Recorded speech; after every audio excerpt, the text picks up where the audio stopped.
Okay everyone, तो आज हम लोग क्या बातचीत करने वाले हैं। सीधा जो चर्चा है उसको आगे बढ़ाएंगे और बिल्कुल पॉइंट के हिसाब से बातचीत करेंगे।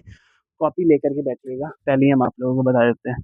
ठीक है, तो आज हम लोग क्लास जो हम लोग का 11th है, 11th क्लास, इस 11th क्लास का हमारा एक विषय है इकोनॉमिक्स। आज हम लोग इकोनॉमिक्स जो हमारा विषय है, जिसमें हम लोग बातचीत करेंगे डेवलपमेंट ऑफ इंडियन इकोनॉमी का, इंडियन इकोनॉमी। ठीक है, इस पर्टिकुलर किताब पे हम लोग बातचीत करने वाले हैं।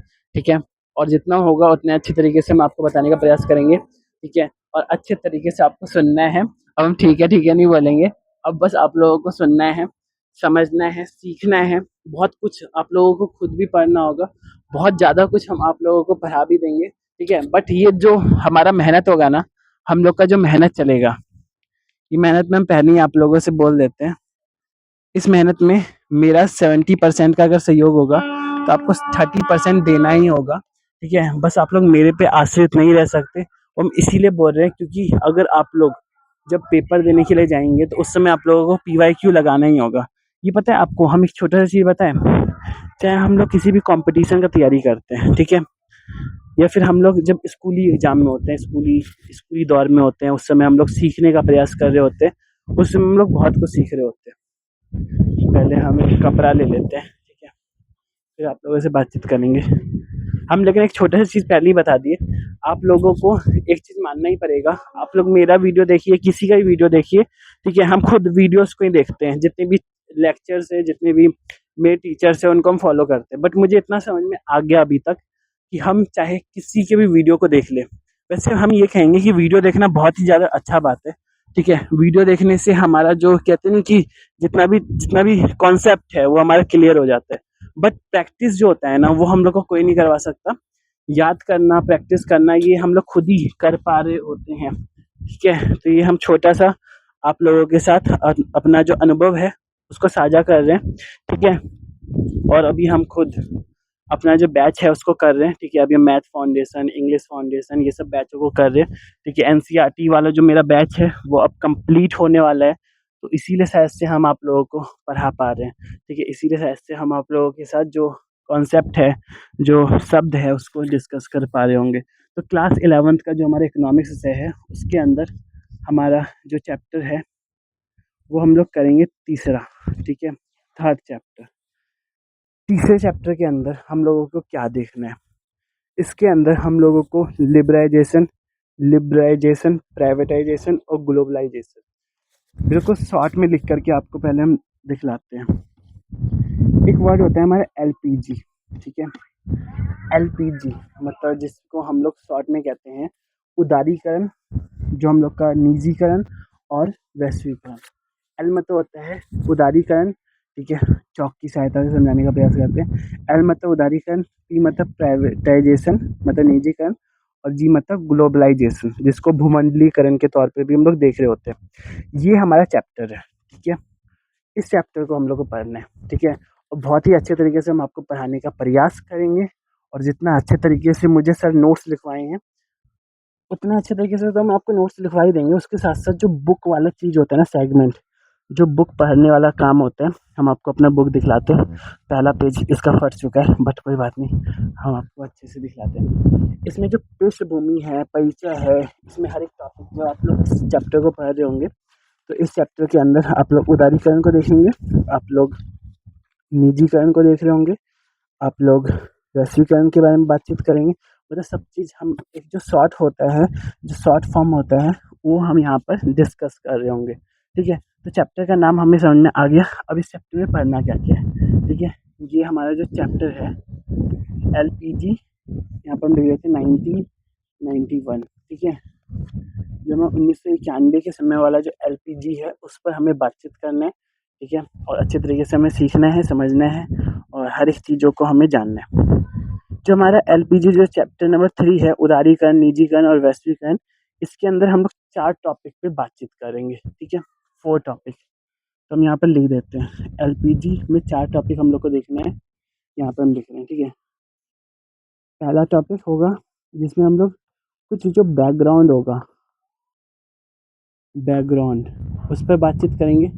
दूसरा टॉपिक के अंदर हम लोग एल का मतलब समझ रहे होंगे। तीसरा टॉपिक के अंदर हम लोग जो हम लोग का पी है उसका मतलब समझ रहे होंगे। और चौथा टॉपिक के अंदर हम लोग जी जो हमारा टॉपिक है उस पर बातचीत करेंगे। ठीक है। और ये जो हम एक एक वर्ड यहाँ पर लिख दिए ना, एल मतलब क्या होगा, पी मतलब क्या होगा, जी मतलब क्या होगा, इस चीज़ पर आप लोगों के बुक के अंदर एक एक पेज के अंदर इसको डिफाइन किया गया है। ठीक है। जैसे उदारीकरण एक टॉपिक है ये। ठीक है। लेकिन इस पर से ना कम से कम 2-3 पेज 2-3 पेज हमें पढ़ना होगा, तब जा कर के हमें समझ में आ रहा होगा। ठीक है। मेरे पास अभी मेरे सर का नोट्स है। ठीक है। उन नोट्स को हम आपको लिखवाने का प्रयास करेंगे, जिससे कि आपका एक अच्छा इकोनॉमिक्स में पकड़ आ रहा हो, और एक अच्छा जो बैकग्राउंड होता है और जो एक कहते हैं ना इस चैप्टर का जो निचोड़ होता है वो हम आप लोगों तक पहुँचा सकें। और सबसे इम्पोर्टेंट, इस चैप्टर का नोट्स हम आप लोगों को बना सकें। ठीक है। और अल्टीमेटली आपका जो क्वेश्चन आंसर है उसको सॉल्व करवाने का हम प्रयास कर सकें। ठीक है। तो पहला जो हमारा टॉपिक होगा उस पर बातचीत करते हैं। पहला टॉपिक होगा हमारा पृष्ठभूमि, मतलब जो हमारा पहला चैप्टर है हम लोग का, पहला जो टॉपिक है हम लोग का वो है बैकग्राउंड। ठीक है। तो हम यहाँ पर लिख रहे हैं पृष्ठभूमि। ठीक है। एलपीजी का जो पृष्ठभूमि है उस पर हमें बातचीत करना होगा। जो एलपीजी या एलपीजी को हम लोग दूसरा जो शब्द होता है ना वहाँ पर हम लोग लिख भी सकते हैं आर्थिक सुधार। ठीक है। तो यहाँ पे हम पहला टॉपिक को लिख रहे हैं। ठीक है। एलपीजी की पृष्ठभूमि। ठीक है। ये हमारा टॉपिक है। एलपीजी का जो दूसरा नाम हम यहाँ पर लिखेंगे वो होगा आर्थिक सुधार। आर्थिक सुधार। ठीक है। आप लोगों को कोई सा भी क्वेश्चन या कोई सा भी टर्म आपको अगर समझ में नहीं आए, ठीक है, तो ऐसी स्थिति में अब हम ठीक है नहीं बोलेंगे। अब हम अच्छे तरीके से आपसे बातचीत करने का प्रयास करेंगे।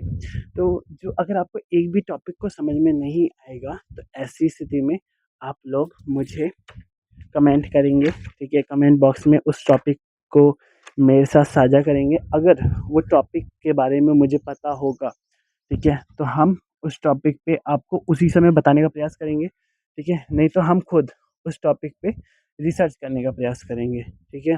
अब हम ठीक है नहीं बोलेंगे, अब हम और अच्छे तरीके से आपके साथ साझा करने का प्रयास करेंगे। तो जितना हो सकेगा उतने अच्छे तरीके से हम आपका जो इकोनॉमिक्स विषय है उससे डर हटाने का प्रयास करेंगे।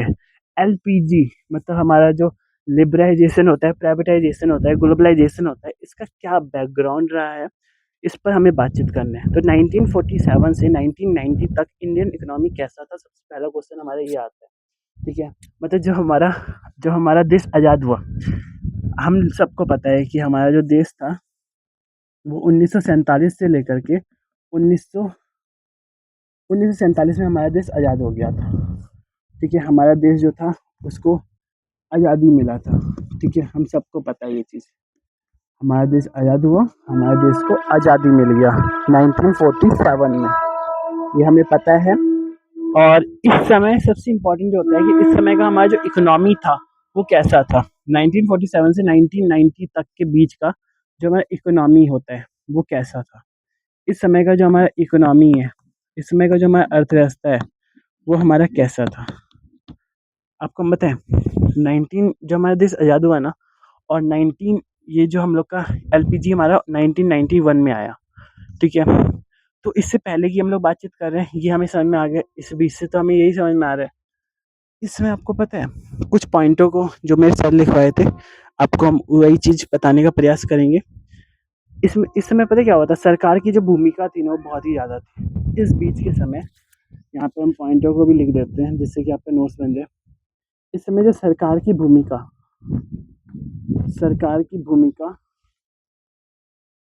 अधिक था। रोल ऑफ गवर्नमेंट इस समय हमें ज़्यादा देखने के लिए मिल रहा था, ये हमें पता होना चाहिए। ठीक है। और हम कलरफुल चॉक और ले लेते हैं जिससे कि हम आप लोगों के साथ एक अच्छा नोट साझा कर सके। इस समय हमारा जो रोल ऑफ गवर्नमेंट था वो हमें बहुत ज़्यादा देखने के लिए मिलता था। किस चीज़ में, अगर हम लोग बातचीत करें, रोल था गवर्नमेंट का किस चीज़ में था, इकोनॉमिक एक्टिविटी में, जो भी ऐसी चीज़ जिससे पैसा आए। ठीक है। जैसे कि अभी हम आप लोगों के लिए वीडियो बना रहे हैं यूट्यूब पे, ठीक है। इस चीज़ से मुझे कोई पैसा नहीं आएगा, तो ये अभी के लिए, अभी के तौर पे, बस अभी के लिए, ठीक है। वो है हमारा नॉन इकोनॉमिक एक्टिविटी। देखिए, हम आपको समझाने का प्रयास करेंगे, छोटा सा चीज़ है, बट आप लोग समझ जाएंगे। आपको पता है एक वर्ड होता है एक्टिविटी, ये आप लोग अगर चाहे तो नोट बना करके कहीं पर लिख सकते हैं। एक्टिविटी का अर्थ क्या होता है पता है? जब किसी उद्देश्य से किसी काम को किया जाता है ना, तो उसको हम लोग एक्टिविटी कहते हैं। मतलब एक प्रकार से हम लोग कह सकते हैं कृत करना, काम करना, ठीक है। और ये हमारा दो प्रकार का हमें देखने के लिए मिलता है। एक एक्टिविटी मतलब होता है काम करना। अब जो काम हम लोग करेंगे ना, वो हमें दो प्रकार का देखने के लिए मिलता है। पहला काम होता है जिससे हमें कुछ पैसा मिले, मतलब एक हमारा आर्थिक गतिविधि होता है, ठीक है। ये 9th क्लास का जो पहला टॉपिक हम जब सर से पढ़े थे, अपने सर से, मतलब जो हम अपने कोर्स को लिए थे, ठीक है, उस समय की हम बातचीत कर रहे हैं। तो उस समय हम पहला जो टॉपिक पढ़े थे वो था हमारा इकोनॉमिक एक्टिविटी, मतलब कि ऐसा काम जिससे हमें कुछ पैसा वैसा मिल जाए, ठीक है। जैसे अगर हम इस वीडियो को किसी कोचिंग के लिए बनाएं, ठीक है, कोचिंग के लिए बनाएं, या फिर हम ऐसा कहें कि इस वीडियो को हम अपना एक कोचिंग खोलें, ठीक है, बहुत ही छोटे लेवल पे, क्योंकि हम गांव में रहते हैं ना, तो शायद से हम कोचिंग को खोल भी नहीं पाए, मुझे इसके लिए शहर जाना पड़ेगा। हाँ, तो आप लोगों को सुनाई दे रहा है। मेरी जो भांजी है ना, वो नीचे हॉटस्पॉट लगा के रखी है, और मेरा जो एलईडी है वो भी चल रहा है, आप लोग देखते होंगे व्लॉगिंग में। तो वहाँ पर हम ये बोलना चाह रहे थे कि इकोनॉमिक एक्टिविटी क्या होता है, जैसे किसी काम को करना, अगर हम लोग उस काम के बदले में हमें पैसा मिले। अब ये हम रिलेट कर रहे हैं सरकार की भूमिका से। ये हमारा जो सरकार की भूमिका थी ना इस बीच में, वो ज़्यादा था किस चीज़ में, आर्थिक गतिविधियों में, ठीक है, जिस काम से हमें पैसा मिल रहा होता है। जैसे दुकानदार है, ठीक है, दुकानदार होता है, कोई क्या कहते हैं, कोई सब्जी वाले व्यक्ति है, होलसेलर है, ये सबको पैसा मिल रहा होता है। टीचर है, कोई उद्योगपति है, उन सबको पैसा मिल रहा होता है। एक होता है हमारा नॉन इकोनॉमिक एक्टिविटी, जैसे घर में मम्मी काम कर रही है, उनको पैसा नहीं मिलेगा। ये हम बिल्कुल शॉर्ट में आपको बताने का प्रयास कर रहे हैं। जब आप लोग 9th क्लास का वो वीडियो देखेंगे ना, इस पर हम बातचीत किए हैं, चर्चा कर चुके हैं, ठीक है। आप लोग हो सके तो उस वीडियो को देखिएगा। तो मेरा कहने का आशय ये है, यहाँ पर आप लोग अगर चाहे तो नोट बना करके इसको लिख भी सकते हैं, ठीक है। एक्टिविटी दो प्रकार के होते हैं, ठीक है, इकोनॉमिक, एक नॉन इकोनॉमिक। अगर आप लोग उस वीडियो को देखेंगे तो उसमें आप लोग सीख रहे होंगे। तो इस बीच में जो हमारा 1947 से 1990 के बीच में जो सरकार की भूमिका थी, जो रोल ऑफ गवर्नमेंट था इकोनॉमिक एक्टिविटी में, वो बहुत ही ज़्यादा हम लोग को देखने के लिए मिलता था, ठीक है। अब देखिए, हम लोग अभी देखिएगा, हम लोग को लाना क्या है, एलपीजी लाना है। जो पी होता है ना, उसका मतलब होता है निजीकरण, ठीक है, निजीकरण। पी मतलब होता है निजीकरण के तौर पे, इसको हम लोग देख रहे होते हैं, प्राइवेटाइजेशन कहते हैं। ये हमें समझ में आ गया था। अब जो हम लोग का सरकार की भूमिका इस समय हमें ज़्यादा देखने के लिए मिल रही थी, रोल ऑफ गवर्नमेंट बहुत ज़्यादा था, और जो प्राइवेट कंपनी है वो बहुत कम था, ठीक है। निजी क्षेत्र की भूमिका कम थी। आपको खुद ही समझ में आ जाएगा कि एलपीजी को लाया क्यों गया होगा। आप बोलिए, आपको खुद ही समझ में आ रहा होगा, सरकार बहुत ज़्यादा, सरकार जो है उनका इकोनॉमिक एक्टिविटी में बहुत ही ज़्यादा रोल देखने के लिए मिल रहा है। अब जो निजी क्षेत्र है, जो भी हमारे निजी क्षेत्र है, जो प्राइवेट सेक्टर है, ठीक है, निजी क्षेत्र, जो निजी क्षेत्र है, निजी क्षेत्रों की जो भूमिका थी, वो हम लोगों को कम देखने के लिए मिल रहा था, ठीक है। ये हमें थोड़ा सा समझना है, और बहुत ही छोटे छोटे पॉइंट के साथ हम आपके साथ साझा करेंगे, ठीक है। वीडियो को ज़्यादा लंबा नहीं बनाएंगे, क्योंकि मुझे पता है एज अ स्टूडेंट के तौर पे मुझे खुद पता है कि हम लोग ऐसे छात्र होते हैं ना, जो ज़्यादा देर तक बैठ नहीं सकते, ठीक है। और अगर हम लोग ज़्यादा देर तक बैठ गए, तो ऐसा लगता है कि हम लोग बस मतलब कि कितना देर तक हम लोग किसी टीचर को सुन रहे थे, और वो जो नॉलेज हमें मिला, क्या वो जो नॉलेज है वो आउटपुट हमें कुछ दिया, ठीक है। ये बहुत ज़्यादा इंपॉर्टेंट होता है। किसी भी टीचर से अगर हम लोग पढ़ रहे हैं, हम ऐसा नहीं कह रहे कि आप लोग बस मेरे से पढ़ रहे हैं, आप लोग किसी भी टीचर से पढ़िए। एक चीज़ होता है कि हमें वो जो नॉलेज मिला है वो आउटपुट मिला है कि नहीं, आउटपुट ओरिएंटेड होना चाहिए, ठीक है। ये आपको समझना ही होगा, आगे जाकर के समझ सकते हैं, ये पहले समझ सकते हैं। आउटपुट ओरिएंटेड जब तक हम लोग पढ़ाई नहीं करेंगे, तब तक हमारे पढ़ाई का कोई भी महत्व नहीं होगा, ठीक है। और ये भी मुझे बाद में समझ में आया, अब हम समझ पा रहे हैं ऐसे वर्ड को, क्योंकि मुझे भी मेरे सर ही बताए हैं। तो ये जो हमारे निजी क्षेत्र की भूमिका थी, इसमें हमें कम देखने के लिए मिल रहा था। इसी बीच 1947 से लेकर के 1990 के बीच में हमारा जो उद्योग धंधा था, जो हमारा उद्योग था, जो हमारा इंडस्ट्री था, वो सरकार ये सार्वजनिक क्षेत्र के लिए आरक्षित कर दिया गया था। और इसी बीच जो हमारा विदेशी व्यापार था, उसमें प्रतिबंध लगाया गया था, टैक्स लगाया गया था। ये हम अपना नोट्स यहाँ पर रीड कर रहे हैं, ठीक है? और ये नोट्स है, ये अगर आप लोग बोलेंगे तो हम आपके साथ साझा कर देंगे। अगर आप लोग नहीं लिख पा रहे होंगे, बट हम एक छोटा सी चीज़ बताते हैं, अगर आप लोग लिख रहे होंगे ना, और अगर मेरे कुछ-कुछ बातों को भी अगर साथ में नोट बना कर के अगर आप लोग लिख रहे होंगे, तो ऐसी स्थिति में वो ज़्यादा आप लोगों को लाभकारी सिद्ध हो रहा होगा, ठीक है? मेरा ऐसा मानना है। और बाकी आप लोग समझ सकते हैं, ठीक है? जितना हो सके उतने अच्छे तरीके से आप लोग नोट्स बनाइए, जितना हो सके उतने अच्छे तरीके से किताबों को पढ़िए। और अगर अच्छे तरीके से अगर हम लोग बुक को पढ़ रहे होंगे, अच्छे तरीके से किताबों को पढ़ेंगे, अच्छे से नोट्स बनाएँगे, अच्छे से अपने क्वेश्चंस को सॉल्व करेंगे, तो हमारा 11th क्लास में या फिर ये जो बुक है, अगर हम लोग 12th क्लास में पढ़ रहे हैं, तो ऐसी स्थिति में हमें इस इकोनॉमिक्स विषय के डर से हमें कोई भी मतलब इस इकोनॉमिक्स विषय से हमें इस इकोनॉमिक्स हम अच्छे से बोलते हैं, इस इकोनॉमिक्स विषय से हमें डर नहीं लगेगा, ठीक है? कहने का आशय मेरा ये था। तो जो निजी क्षेत्र की भूमिका थी, ठीक है? इस समय हम लोगों का बहुत कम देखने के लिए मिल रहा था। जो हमारा विदेशी व्यापार था, जो हमारा फ़ॉरेन ट्रेड हमें देखने के लिए मिलता है, उसमें बहुत ही ज़्यादा प्रतिबंध लगाया गया था, ठीक है? ये भी हम लिख देते हैं। एक और पॉइंट हम पहले लिख रहे हैं, महत्वपूर्ण महत्वपूर्ण उद्योग धंधे महत्वपूर्ण उद्योग धंधे सार्वजनिक या हम कहें सरकार के लिए आरक्षित महत्वपूर्ण उद्योग धंधे सरकार के लिए आरक्षित थे। ये छोटा सा पॉइंट है जो आप लोग लिख सकते हैं, ठीक है? और आप लोगों को पता है, आप लोगों से जब हम इस चैप्टर को पढ़ रहे हैं ना, तो मुझे ऐसा लग रहा है ना, मुझे दोबारा से ये चैप्टर पढ़ने का मौका मिल रहा है। और सही में मुझे बहुत ही अच्छा लग रहा है कि हम इस चैप्टर को दोबारा से आप लोगों को पढ़ा पा रहे हैं। महत्वपूर्ण उद्योग धंधे सार्वजनिक सरकार के लिए सार्वजनिक क्षेत्र के लिए आरक्षित था, ठीक है? मतलब जो हमारा प्राइवेट सेक्टर होता है और एक हमारा जो हमारा पब्लिक सेक्टर कह सकते हैं इसको, उसके लिए ये आरक्षित हम लोगों को देखने के लिए मिल रहा था, ठीक है? इस बीच विदेशी निवेश कम था, ये आप लोग पॉइंट लिख सकते हैं। एक छोटा सा पॉइंट हम लिखना चाहेंगे, इस बीच विदेशी व्यापार पर अनेक प्रतिबंध था, ठीक है? ये हम थोड़ा सा लिख देते हैं। इतना आप लोग अगर हो ना तो इसको उतार लीजिएगा, ठीक है? आप लोग बस कॉपी कीजिए और कुछ देर तक बस मुझे सुनते रहिए, ठीक है? आपको खुद ही समझ में आ जाएगा इस चैप्टर का बैकग्राउंड क्या है, इस चैप्टर में हमें पढ़ना क्या है, इस चैप्टर में कैसे हम लोग का क्वेश्चन बनेगा, कैसे हम लोग का क्या होगा, ठीक है?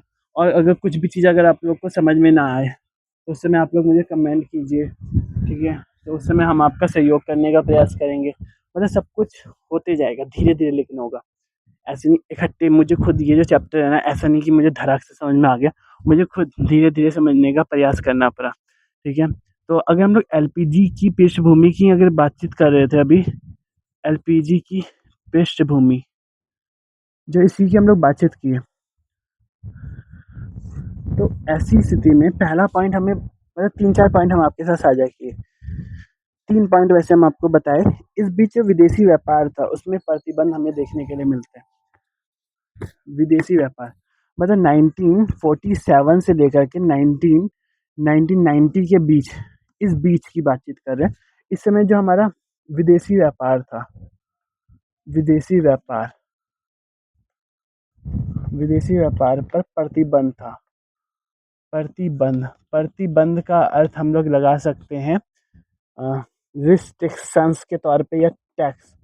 सीधा एक वर्ड में अगर हम कहने का आशय करें, तो जो हमारा आयात निर्यात होता था, उसमें टैक्स लगाया जाता था, ठीक है? तो इसीलिए हम एक वर्ड में यहाँ पर टैक्स लिखने का प्रयास किए हैं, जिससे कि आपको समझ में आ रहा होगा। इन सब के अलावा एक और पॉइंट हम लिख देते हैं, विदेशी निवेश बहुत कम था। जो हमारा विदेशी निवेश था, विदेशी निवेश कम हमें देखने के लिए मिल रहा था, ठीक है। इस बीच विदेशी निवेश कम था।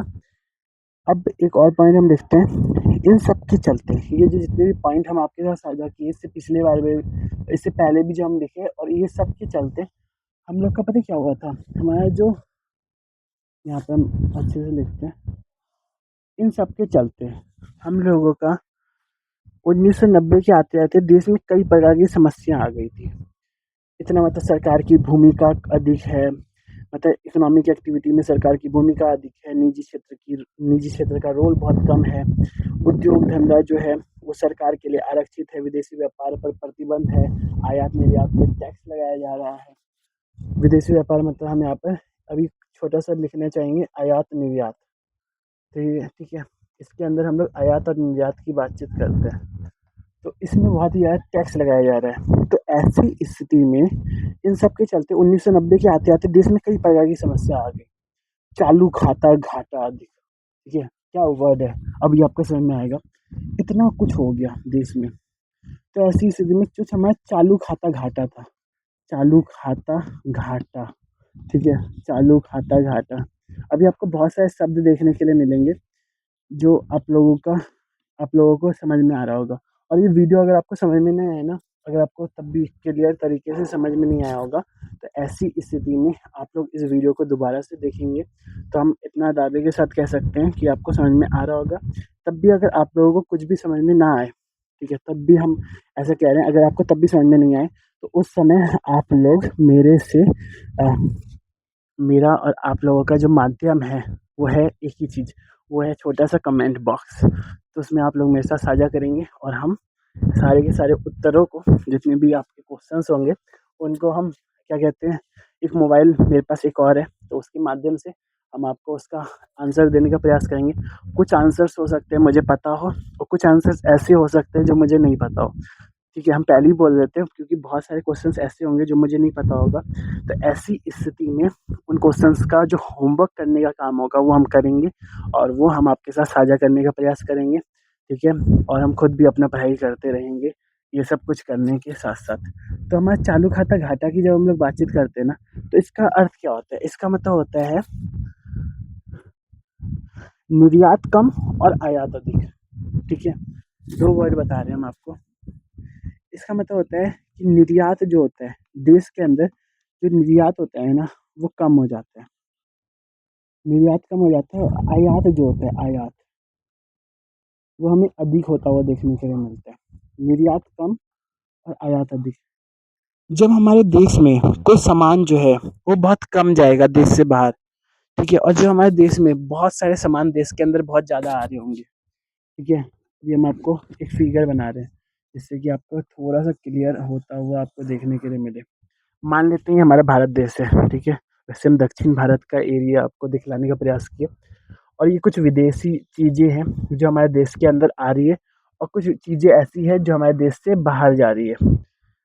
आयात और निर्यात, ये 2 ऐसा टर्म है, ये 2 ऐसा शब्द है जिसको हम विस्तृत तौर पे चर्चा कर सकते हैं। बट अभी आप लोग ऐसा समझ सकते हैं, निर्यात मतलब बाहर जाना, आयात मतलब देश के अंदर आना, ठीक है? चालू खाता घाटा अधिक था, निर्यात कम और आयात अधिक था। जब हमारे देश में निर्यात कम होता है और आयात अधिक होता है ना, तो इससे विदेशी मुद्रा भंडार, उस समय मेरे सर बताए थे कि $1 बिलियन हो चुका था, ठीक है?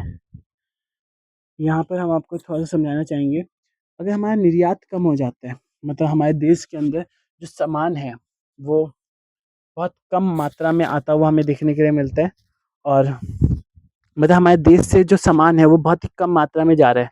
जो निर्यात है जो निर्यात है वो बहुत ही कम हमें देखने के लिए मिल रहा है, ठीक है? और हम लोग के देश के अंदर सामान बहुत ज़्यादा आ रहा है, आयात बहुत अधिक है। तो ऐसी स्थिति में ये देश है हमारा, ठीक है? ये भारत देश है।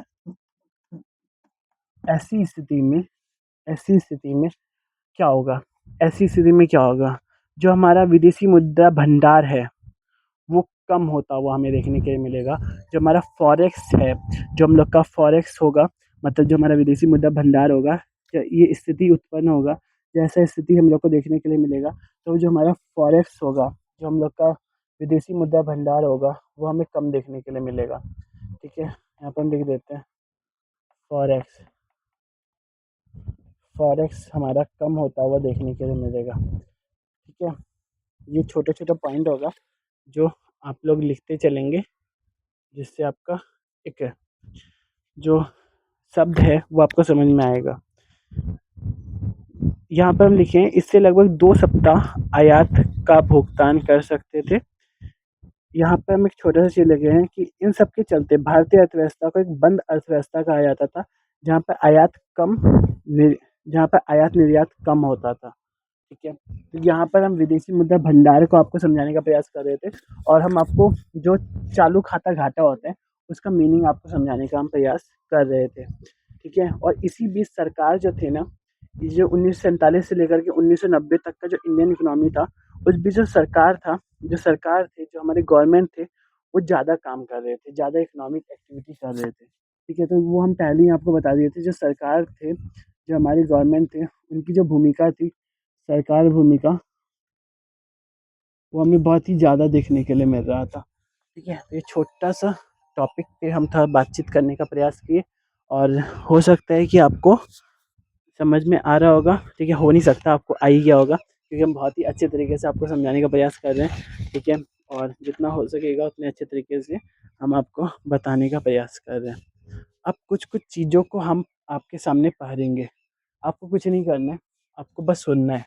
ठीक है, अगर आपको लगे कि हमें इसको उतार लेना चाहिए तो ऐसी स्थिति में आप लोग उतार सकते हैं, बट मेरे हिसाब से आप लोग बस सुनिएगा। ठीक है, कुछ यहाँ पर हम नोट बना करके कुछ कुछ चीज़ों को लिखे हैं। एक वर्ड होता है हमारा इम्पोर्ट कवर। ठीक है, एक वर्ड हम लोग का होता है इम्पोर्ट कवर, जिसको हम लोग आयात कवर कहते हैं। ये क्या होता है?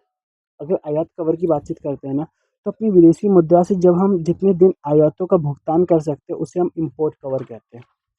ठीक है, यहाँ पर हम आपको छोटा सा चीज़ जो मैं सर भी मुझे साझा किए थे, इसको हम मिटा रहे हैं। ठीक है, तो मुझे समझाने में आप लोगों को अच्छे तरीके से हम समझा पाएंगे। ये जो पोर्शन है ना, आप लोग लेकिन अच्छे से बनाते रहिएगा। इसको मिटा रहे हैं। जो हमारा फॉरेक्स कम हुआ, तो ऐसी स्थिति में मतलब फॉरेक्स का मतलब इस समय विदेशी मुद्रा भंडार जो था 1990 में, 1990 की बात हम लोग कर रहे हैं। ठीक है, 1990 के समय हमारा जो चालू खाता घाटा था, उसमें निर्यात कम हो गया, आयात अधिक हो गया। ठीक है, चालू खाता घाटा का स्थिति कुछ इस तरीके का हुआ। हमारा जो फॉरेक्स था वो हमारा कम होता हुआ देखने के लिए मिला। मतलब हमारा जो फॉरेक्स था उस समय, मेरे सर जो मुझे आंकड़ा दिए थे वो ये था कि $1 बिलियन के करीब हम लोग को देखने के लिए मिल रहा था। ऐसी स्थिति में अगर हमारा $1 बिलियन हो जाएगा, तो इससे लगभग 2 सप्ताह आयात कर सकते थे हम लोग, भुगतान कर सकते थे। आयात का जो भुगतान है 2 सप्ताह हम लोग कर सकते थे। ठीक है, और फॉरेक्स यहाँ पे हम एक छोटा सा चीज़ लिख देते हैं। इससे 1990 के समय इससे हम 2 सप्ताह आयात का भुगतान कर सकते थे। आयात का जो पेमेंट है वो हम लोग कर सकते थे। और ये जो होता है ना कि हम लोग कितने समय तक अपना पेमेंट कर सकते हैं, यही हम लोग का इम्पोर्ट कवर होता है। ये हम लोग का इम्पोर्ट कवर के तौर पे इसको हम लोग देख रहे होते हैं। ठीक है, और इम्पोर्ट कवर इसीलिए हम बोले थे कि आप लोग इसको सुनेंगे। इम्पोर्ट कवर क्या होता है? अपनी विदेशी मुद्रा से जो हम जितने दिन आयात का भुगतान कर सकते हैं उसी को हम लोग इम्पोर्ट कवर के तौर पे देख रहे होते हैं। ठीक है, मेरा ऐसा मानना है कि आपको समझ में आ रहा होगा। ठीक है, हो सकता है कि हम जितना हो सके उतने अच्छे तरीके से आपको समझाने का प्रयास कर रहे हो सकता है कि आप लोगों को कुछ कुछ चीज़ों को समझ में नहीं आ रहा हो, बट तब भी हम प्रयास ऐसा करेंगे कि हम और सरल तरीके से अच्छे से आपको हम समझाने का प्रयास करें। ठीक है, और जितना हो सकेगा उतने अच्छे तरीके से हम आपके साथ ये जो लेक्चर है उसको साझा करने का प्रयास करें। ठीक है, ये था छोटा सा जो चीज़ें हम आपके साथ जो 1947 से लेकर के 1990 के बीच का जो हम लोग समय देख रहे थे, उस बीच की स्थिति कैसी थी। तो उसके बाद जब हम लोग देखें कि हमारे देश के अंदर बस हम लोग को पहले हम पढ़ लेते हैं। ठीक है, उसके बाद आपको खुद ही समझ में आ जाएगा। फिर अपनी विदेशी मुद्रा से हम जितने दिन आयात निर्यात कर सकते हैं उसको हम लोग इम्पोर्ट कवर के तौर पे देखते हैं।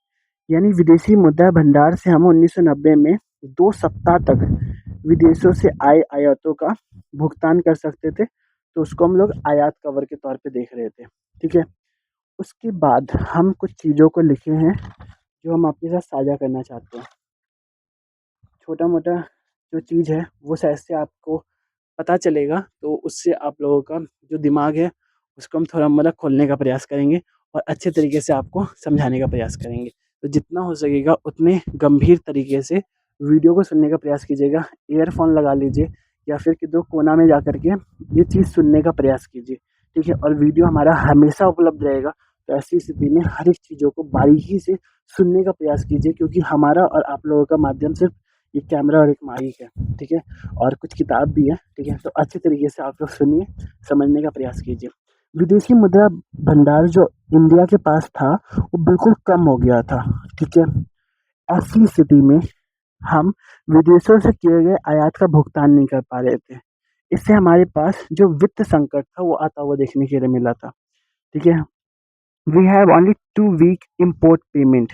जैसा कि हम आपको बताया कि हमारे पास 1990 के समय विदेशी मुद्रा भंडार जो था, यहाँ पे हम लिख लेते हैं। यहाँ जैसे कि हम आपको बताए थे कि 1990 में 2 सप्ताह तक ही हम लोग विदेशी मुद्रा भंडार जो हम लोग का था उसको दे पा रहे थे।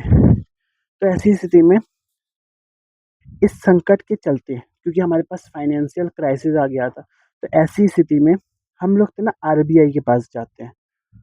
आरबीआई के पास हम लोग जाते, जो आरबीआई होते हैं और जो हमारी सरकार होते हैं, जैसे हम आपको बताने का प्रयास करते हैं। जो जैसे हम लोग होते हैं ना, हम छोटा सा चीज़ पहले आपको बताने का प्रयास करेंगे। हम लोग का एक अकाउंट होता है जिसको हम लोग बैंक अकाउंट के तौर पे देखते हैं। अकाउंट तो वैसे बहुत प्रकार का होता है। आप लोग बोलेंगे यूट्यूब का अकाउंट होता है भैया, आप लोग बोलेंगे हमारा इंस्टाग्राम का अकाउंट होता है, आप लोग बोलेंगे हमारा अलग अलग चीज़ों का अकाउंट हम लोग को देखने के लिए मिलता है, व्हाट्सअप का अकाउंट होता है। बट हम यहाँ पे बैंक अकाउंट की बातचीत कर रहे हैं।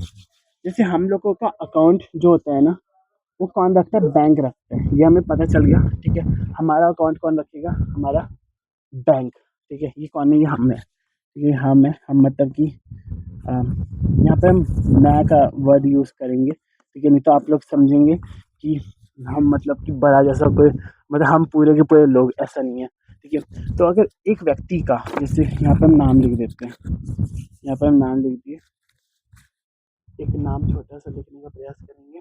जैसे ये कोई महोदय है जिनका नाम है राम। ये जो राम है, इनके पास एक अकाउंट है जिसको बैंक देख रहा होता है।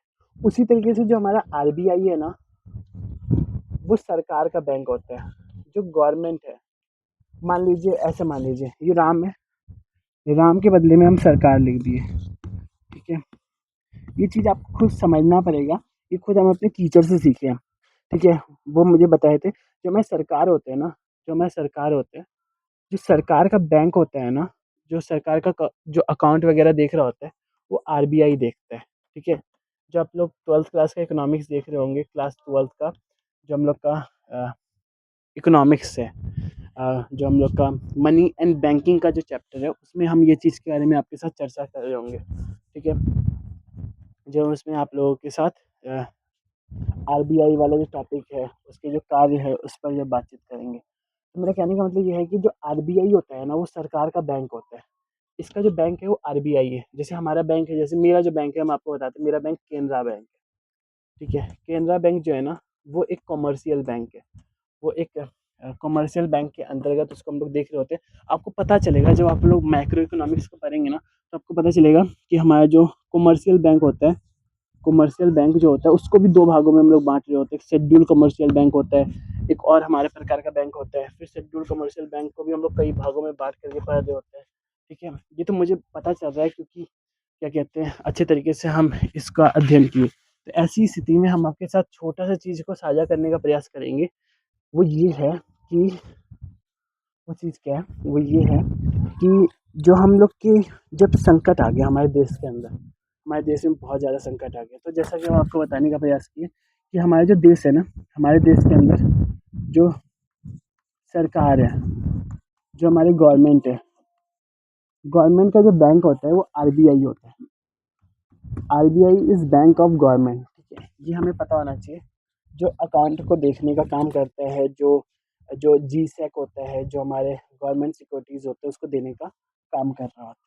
ये हमें समझ में आ गया, ठीक है। जीसैक वगैरह ये सब कुछ हम लोग सरकारी प्रतिभूतियों के बारे में हम लोग आगे पढ़ेंगे। तो यहाँ पर जो सरकार का बैंक कौन होता है? आरबीआई होता है। तो 1990 के समय में, 1990 के समय की हम बातचीत कर रहे हैं, उस समय क्या हुआ? उस समय विदेशी मुद्रा भंडार जो इंडिया के पास था वो बिल्कुल कम हो गया, ठीक है। हमारे पास फॉरेक्स नहीं है। ऐसी स्थिति में जैसे कि हम आपको बताया कि हमारा जो फॉरेक्स था 1990 के समय में वो 1 बिलियन हो गया था। वैसे आपको लगेगा बहुत ज़्यादा है, भैया ये तो बहुत ज़्यादा है, 1 बिलियन हो चुका था। बट उस समय ये बहुत ही कम हम लोग देख सकते हैं इसको। तो इससे क्या हुआ था? इसके चलते हम विदेशों से किए गए आयात का भुगतान नहीं कर पा रहे थे, ठीक है। जो भी विदेशों से हम लोग कोई भी चीज़ इम्पोर्ट कर रहे थे, तो उसका जो पेमेंट होता है, जैसे हम लोग एक कोई मोबाइल लेकर के आ रहे हैं विदेश से, कोई चीज़ हम लोग खरीद के लेके आ रहे हैं, तो उसका जो पेमेंट होता है वो हम लोग कर ही नहीं पाए।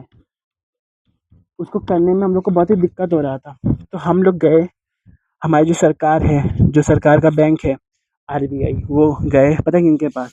वो बोले कि हम लोग को अब सहायता चाहिए। तो ऐसी स्थिति में वो जो आरबीआई है और सरकार है, वो एक ही सहारा था उनके पास, वो था आईएमएफ, इंटरनेशनल मॉनेटरी फंड, अंतर्राष्ट्रीय मुद्रा कोष। वो उनके पास जाते हैं, और जब वो अंतर्राष्ट्रीय मुद्रा कोष के पास जाते हैं तो वो बोलते हैं ओके, आपको लोन चाहिए, आपको ऋण चाहिए, आपको कुछ पैसे चाहिए, ठीक है। आपको वित्त आर्थिक संकट है, तो ऐसी स्थिति में आपको कुछ पैसे चाहिए, हम आपको देंगे, ठीक है। बट आपको कुछ चीज़ों को मानना होगा। फ्री में लोन मिल जाएगा, फ्री में मतलब कि आपको लोन मिल जाएगा, आपको फ्री में लोन नहीं मिलेगा। आपको कुछ चीज़ों को मानना होगा, कुछ शर्त वो रख दिए, ठीक है। ये जो चीज़ हम आपके साथ साझा कर रहे हैं ना, आप बुक में जब पढ़ेंगे तो आपको बहुत ही अच्छे तरीके से देखने के लिए मिलेगा।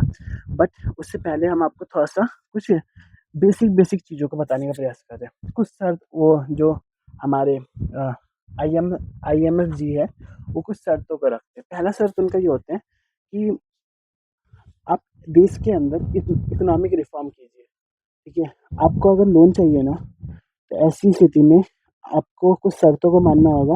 आपको अपने देश में इकोनॉमिक रिफ़ॉर्म करना होगा। आपको क्या करना होगा?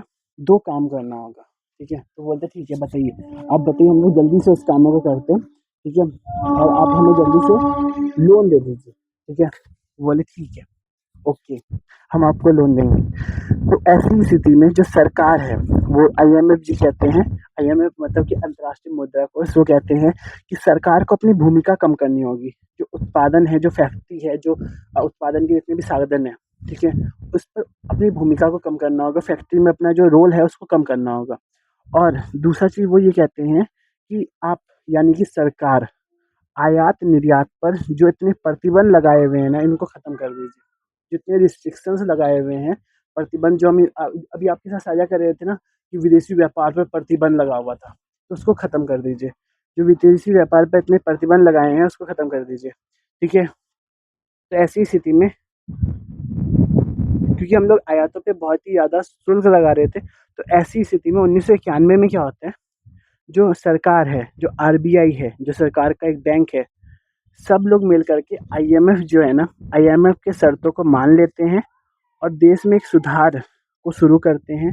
देश में जो जो हम लोग का इकोनॉमिक रिफॉर्म है उसको करते हैं, ठीक है। तो ये हम लोगों को पता होना चाहिए, ठीक है। ये हम बेसिक चीज़ों को बताना चाह रहे हैं। अगर आप लोग इसको नहीं भी लिखेंगे तो कोई बात नहीं, ये जो वीडियो का पार्ट रहेगा वो आपके साथ हमेशा रहेगा, तो उसको आप लोग सुनते रहेंगे, आपका रिवीजन होते रहेगा। बट जो चीज़ हम अपने से बहुत ही अच्छे राइटिंग में लिखने का जो प्रयास कर रहे हैं, अगर आप लोग चाहें तो इस चीज़ों को भी लिख सकते हैं। बट हम बैकग्राउंड का कुछ स्टोरी आपके साथ साझा करना चाह रहे हैं, ठीक है। मतलब 1991 में भारत सरकार और आईएमएफ जो होते हैं ना, 1991 में जो हमारे भारत सरकार है और जो आरबीआई है, वो सब मिल कर के जो आईएमएफ के जो भी शर्त होते हैं, जो भी इंटरनेशनल मॉनेटरी फंड के द्वारा जो भी शर्त दिया जाता है, उन शर्तों को मानने पर राज़ी हो जाते हैं। वो बोलते हैं ओके, हम आपकी शर्तों को, जो आपकी कंडीशंस हैं, उनको हम लोग मानेंगे। और ऐसी स्थिति में वो उनको बहुत ही ज़्यादा उधार लेना होता है, तो उनको उधार मिल जाता है, ठीक है। तो दुनिया के देशों को जब चालू खाता घाटा होता है या विदेशी मुद्रा भंडार की कमी होती है, तो आईएमएफ दुनिया के देशों को कर्ज लेने का काम कर रहा होता है। ये हम नोट बना कर के एक चीज़ लिखे थे, जो हम अपना अपना लेक्चर को फ़ॉलो कर रहे थे। तो अब हम एक छोटा-सा चीज़ आपके साथ साझा कर रहे हैं, वो ये है कि जब हम लोग 3 शब्दों के बारे में बातचीत करते हैं, ठीक है? हो सकता है कि ये लेक्चर हमारा बहुत ही ज़्यादा बड़ा हो चुका है, ठीक है? हो सकता है कि आपको ज़्यादा देर तक वीडियो में अगर हम बनाए रखेंगे तो हो सकता है कि आपको ज़्यादा समझ में ना आए, ठीक है? तो इस वीडियो को हम यहीं तक सीमित रख रहे हैं। अगली वीडियो के अंदर हम आपके साथ साझा कर रहे होंगे, अभी हम बैकग्राउंड के बारे में आपको बताने का प्रयास किए। अगले वीडियो के अंदर हम आपके साथ साझा कर रहे होंगे एलपीजी जो है हमारा देश के अंदर, जो हमारा लिबरलाइजेशन, प्राइवेटाइजेशन और ग्लोबलाइजेशन है, उस पर हम बातचीत करेंगे और उस पर हम साझा करेंगे, उस पर हम बहुत कुछ बात करने का प्रयास